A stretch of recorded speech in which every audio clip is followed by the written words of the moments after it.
जी अस्सलाम वालेकुम स्टूडेंट। हमने अभी एक फार्मूला ड्राइव किया कि अगर हमारे पास दो पॉइंट्स के जॉइन से बनने वाले लाइन को अगर कोई पॉइंट डिवाइड करे तो उसके कोऑर्डिनेट्स क्या होंगे, वो हमने फाइंड किया।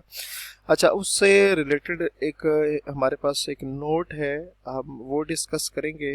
अच्छा, नोट हमारे पास क्या है कि अगर वो डिवाइड करने वाला पॉइंट उन उस जॉइन को इक्वल रेशो में डिवाइड करेगा या डिवाइड करे, इफ K1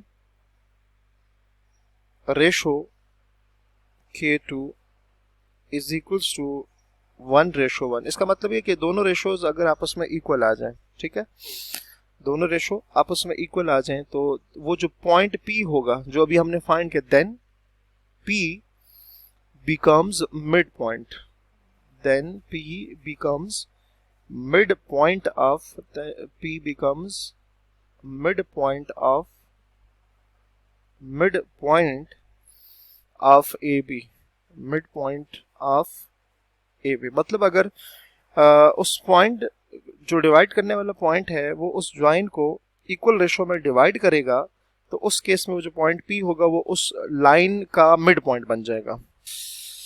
अच्छा स्टूडेंट, अब इससे रिलेटेड एक एग्जांपल देखेंगे। एग्जांपल में हमारे पास है, find the coordinate of the point, find the coordinate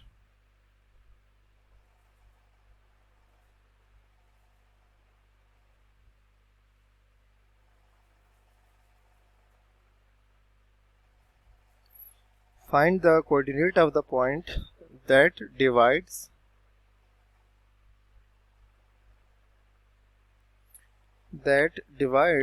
the join of that divide the joins of A, join of A, join of A and B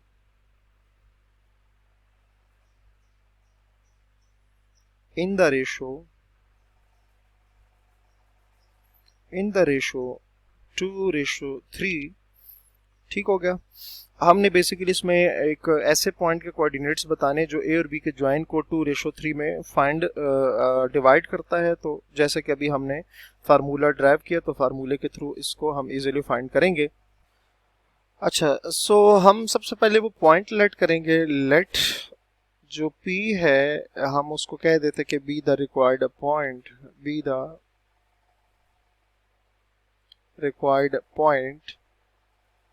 so P के जो coordinates होंगे ना, उसके लिए हम वही फार्मूला लिखेंगे।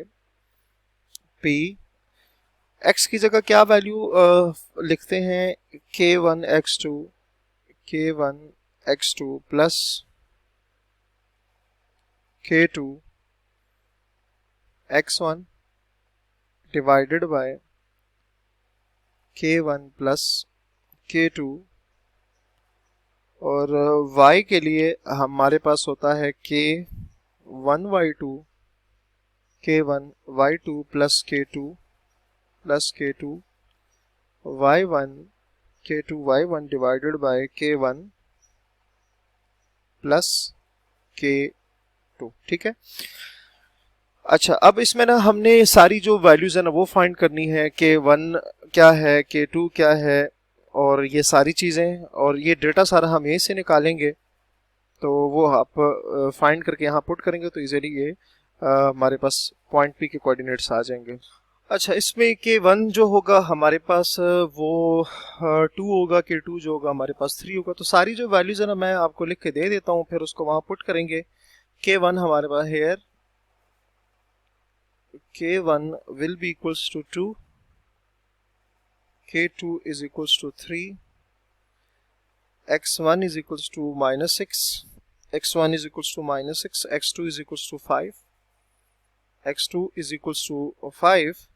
तो अब इसको हमने क्या करना है, जाके उस फार्मूला, अच्छा इसको जब हम पुट करेंगे ना तो हमारे पास जो पॉइंट P के कोऑर्डिनेट्स हैं वो किस तरह से वैल्यू में पुट करूंगा, 2 multiply by 5 plus 3 multiply by -6 divided by 2 plus 3, ये x की जगह, ठीक है, फार्मूला जो अभी आपको मैंने कहा है इसमें मैंने वैल्यूज पुट की हैं। और y जो है वो उसमें भी उसी तरह से 2 - 2 plus 3 multiply by 3 divided by 2 plus 3, so p x y, तो इसको सिंप्लीफिकेशन करने पे ना हमें जो आंसर मिलेगा वो -8/5 और y की जो वैल्यू है, ठीक हो गया। सो जो रिक्वायर्ड पॉइंट था, सो p -8/5 is required point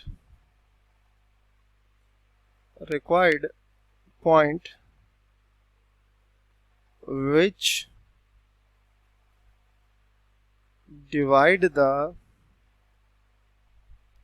join of AB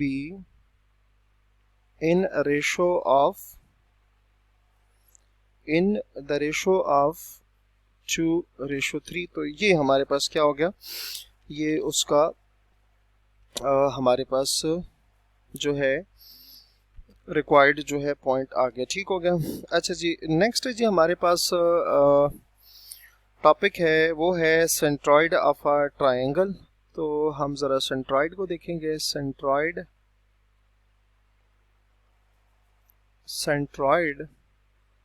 of a triangle, सबसे पहले इसको डेफिनेशन देख लेते हैं। डेफिनेशन में क्या कहते हैं, centroid of a triangle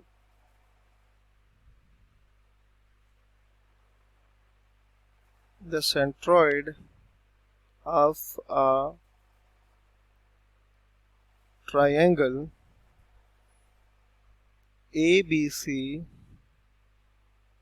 is a point that divides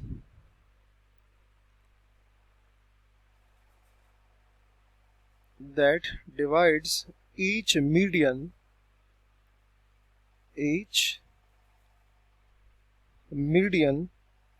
in the ratio